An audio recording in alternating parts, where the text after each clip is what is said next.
bonheur, c'est tout de suite. C'est maintenant. Vous pouvez le vivre maintenant.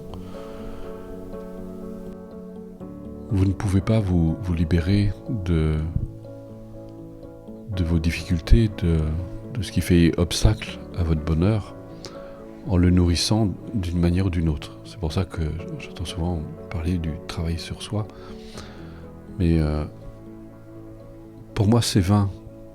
Vous passez beaucoup de temps, beaucoup d'énergie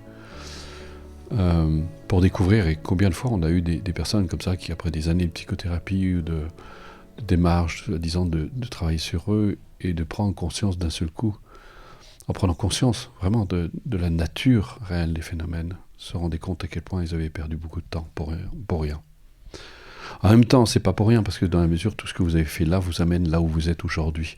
C'est-à-dire que vous avez, comme on dit, fait le tour des choses, vous avez bien examiné sous tous ces angles, vous avez regardé la maison, vous avez vu, pour comprendre que finalement vous en voulez pas. Et qu'il y a sans doute une autre approche. Alors j'ai justement vous donner la formule magique, parce qu'il y a vraiment une formule magique. Mais à condition que vous la mettiez en application. Si vous ne la mettez pas en application. Il y a par contre, avant de vous dire ça, et vous le savez déjà, certains, vous le savez déjà.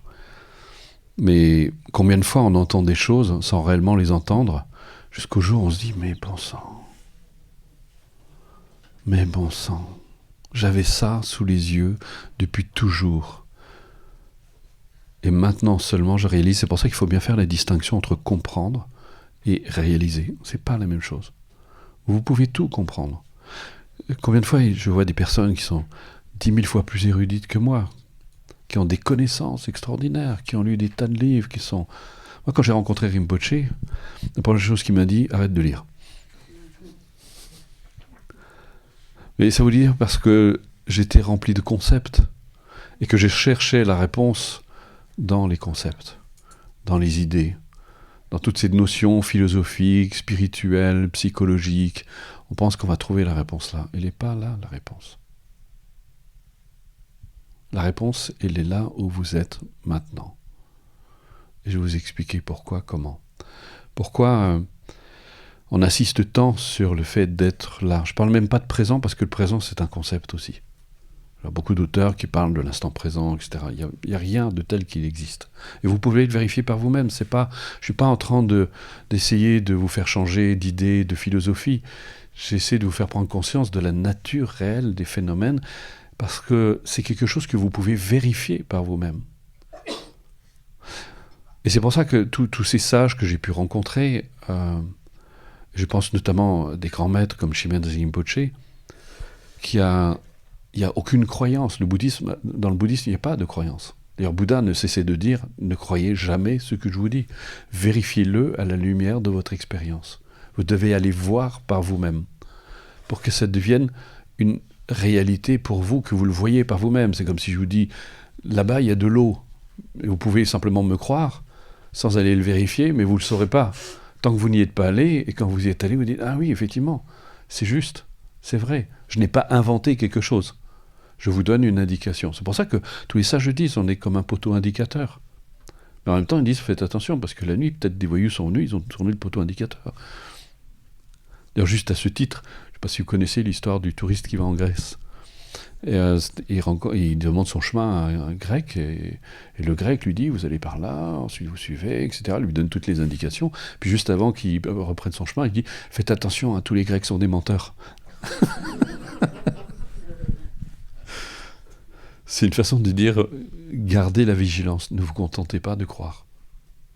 La vie, c'est pas une croyance. Alors, vous trépignez un petit peu, vous dites, c'est quoi cette formule magique, il va nous la donner.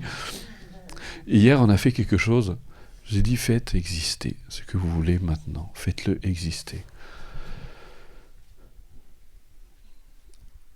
Je vous l'ai déjà dit hier, d'ailleurs. Faites exister ce que vous voulez et abandonnez ce que vous ne voulez plus. Vous allez me dire, mais c'est facile à dire, hein. Je sais. La première chose, c'est que si vous voulez vous libérer de ce que vous ne voulez pas, vous devez prendre conscience de son caractère illusoire. Et comment on fait ça ? Parce que vous donnez tellement de crédit. Hier, je vous disais, cessez de donner du crédit à vos pensées.